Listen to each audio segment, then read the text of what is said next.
Hello everyone, আসসালামু আলাইকুম। আশা করি সবাই অনেক অনেক ভালো আছেন। আলহামদুলিল্লাহ আমিও অনেক ভালো আছি। ভিডিওটা কে কোথা থেকে দেখতেছেন অবশ্যই কমেন্ট করে জানাবেন।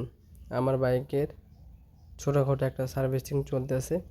সামনের চাকার দুটো বেয়ারিং চেঞ্জ, কার্বোরেটর টাঙ্কি ওয়াশ আর ফ্ল্যাগটা চেঞ্জিংয়ের কাজ চলতেছে। তো এখন রাত প্রায় 11টা বাজে। কাজ করতেছে রাজীব ভাই, বালুকা স্কোয়ার মাস্টার বাড়ি আইডিয়াল মোড়। তো ওনার কাজ আলহামদুলিল্লাহ যথেষ্ট পরিমাণে ভালো। ছোটোখাটো যত কাজ আছে আমি ওনার কাছ থেকে করাই নেই। আর এই বাইকের সম্পূর্ণ কিট আমি নিজে হাতেই খুলে দিয়েছি, কারণ ওনারা কিট খুলতে চায় না, কারণ বাইক বড় তো কিটের ভেঙে যাওয়ার রিস্ক আছে।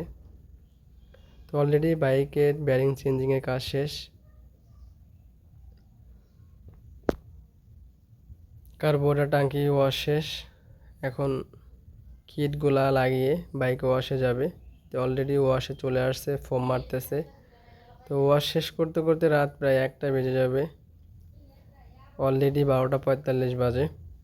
আরও তো কাজ বাকি আছে, সামনে কিট লাগাতে হবে। দেন সব কিছু চেক টেক করে বাড়ি যাওয়ার উদ্দেশ্য। তো ভিডিওটা এই পর্যন্তই। আল্লাহ হাফেজ।